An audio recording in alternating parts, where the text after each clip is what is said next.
अरे वा रोहन मस्त राजबिंडा दिसतोयस. हा काळा कुर्ता तुला खूप शोभून दिसतोय बरं का. हा ना. काही म्हण पण आधिराची चॉईस ही उत्तमच असते. नो डाऊट बाबा. तिळगुळ घे, गोड बोलायचा प्रयत्न कर. तू पण. बाबा संक्रांतीच्या खूप खूप शुभेच्छा.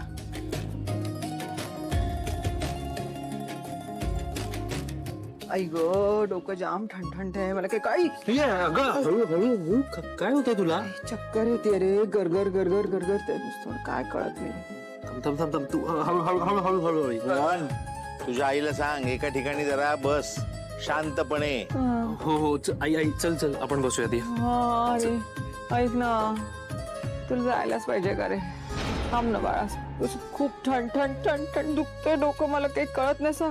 जीव असा घाबरा घाबरा झाल्यासारखं वाटतंय अगदी. बरं बाबा ऐका ना. रोहन तू अजिबात इथली काळजी करू नकोस. तू जा बरं जा, आम्ही आहोत ना.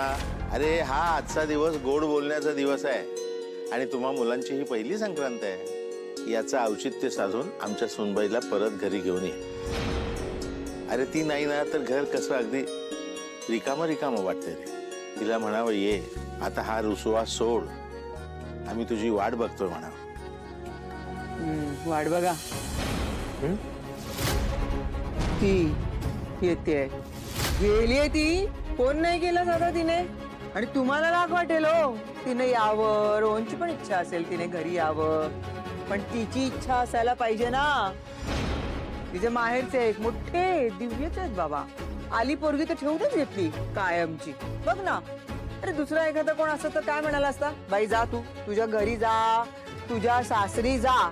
तेच तुझं सासर, तेच तुझं घर आणि तेच तुझं माहेर. हे बघा ठेवूनच घेतली तिला कायमची आपली मुलगी समजून.